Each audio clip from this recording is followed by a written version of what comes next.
Just got this new mud truck, picked it up in Alabama.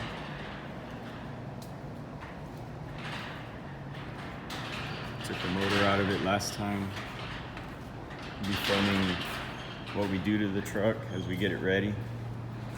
Pretty nice truck.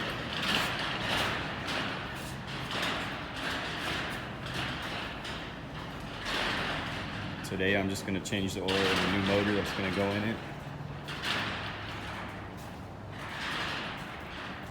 Put the motor mounts from the old motor that's blown up on the new one.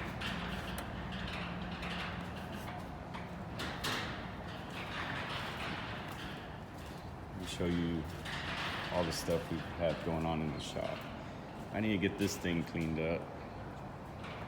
Still dirty from the last race. Had a ton of rain, so there was a lot of mud.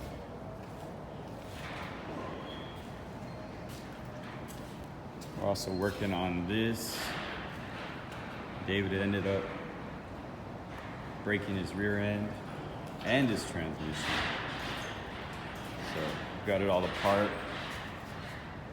We're gonna go ahead and get that fixed.